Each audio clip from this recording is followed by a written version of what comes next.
Si je te dis vendredi 13, est-ce que tu sens des frissons parcourir ton échine, les mains moites, les pieds poites, et une goutte de sueur perlée sur la tempe?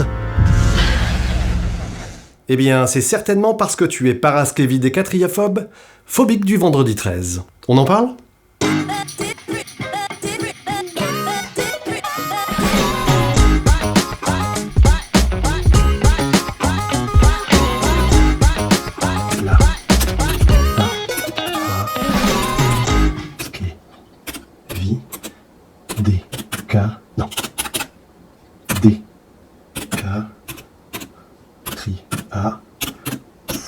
Phobie.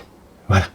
La phobie du vendredi 13, comme pas mal de superstitions, a quelque chose en commun avec les pieds plats, la calvitie et la recette du poulet basquaise. On va y aller par les grandes moyennes.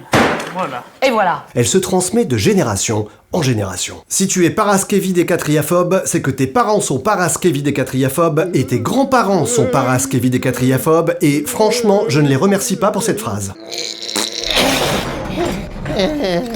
La peur du vendredi 13 est tellement ancienne que ses origines sont difficiles à établir. Comme une superstition est toujours liée au surnaturel, c'est du côté du religieux qu'il faut chercher une explication. L'hypothèse la plus répandue est liée au christianisme, qui, je le rappelle, est une religion basée sur l'enseignement de Jésus de Nazareth, considéré comme le Fils de Dieu. Pour en savoir plus, je vous conseille la lecture de ce bouquin, bourré d'action, de suspense et d'espièglerie, une référence dans le milieu de l'édition puisqu'il a été tiré à plus de 5 milliards d'exemplaires.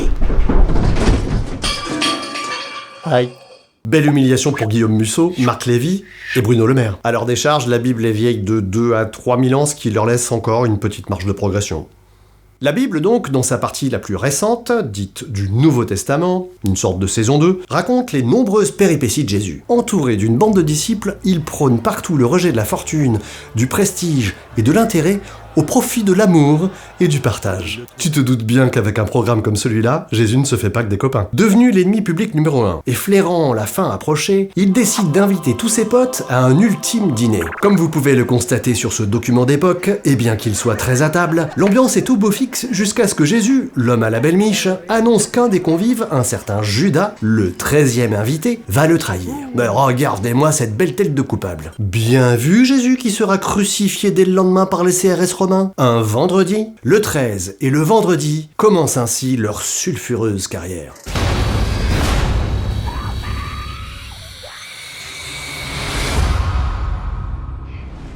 Mais le plus gros problème du 13, c'est un peu bête à dire, mais c'est qu'il vient juste après le 12. Et le 12, c'est le chouchou de la culture occidentale. Il a hyper bonne réputation. On l'adore.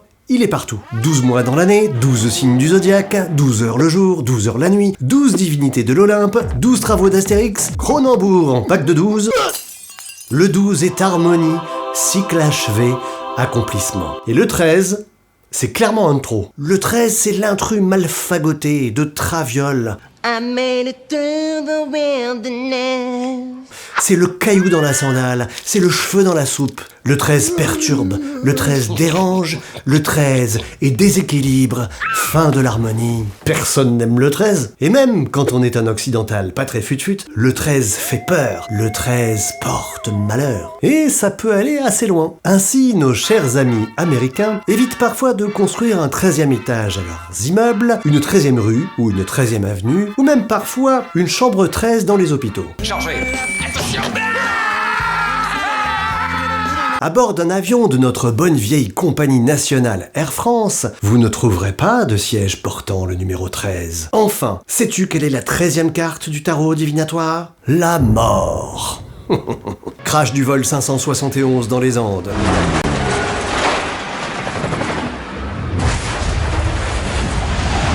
Assassinat du rappeur Tupac. Naufrage du Costa Concordia. Dans ce naufrage, 12 personnes sont mortes et 21 passagers sont toujours portés disparus. Attentat du Bataclan, élection d'Emmanuel Macron. Parce que c'est notre projet. Ces événements tragiques ont tous eu lieu un vendredi 13. Mais ne pourrait-on pas trouver des occurrences malheureuses pour chaque jour de l'année ? Évidemment. Mais le 13 dans notre calendrier a mathématiquement plus de chances de tomber un vendredi. Il y aura donc plus d'événements tragiques les vendredis 13 que par exemple les jeudis 13 ou les samedis 13, simplement parce qu'il y a plus de vendredis 13. Et nous pourrions faire exactement le même constat avec des événements heureux. Au-delà du folklore, une question demeure. Le vendredi 13 a-t-il un impact sur nos comportements? La peur associée à cette superstition nous pousse-t-elle à plus de prudence? Ou au contraire, le stress qui en résulte nous met-il en danger? C'est précisément ce qu'une étude publiée dans le British Medical Journal en 1993 cherche à établir en comparant le nombre d'accidents sur la route un vendredi 6 et un vendredi 13 en Grande-Bretagne. Et le résultat est surprenant. Malgré la présence de moins de véhicules sur la route ce jour-là, le risque d'un accident de transport pourrait être augmenté de 52%. L'étude minimise cependant ces résultats en évoquant plusieurs biais, comme la trop petite taille de l'échantillon qui a servi à établir ces mesures, ou encore le fait que les personnes qui enregistrent les données sur les accidents pourraient elles-mêmes être plus susceptibles d'enregistrer des accidents un vendredi 13.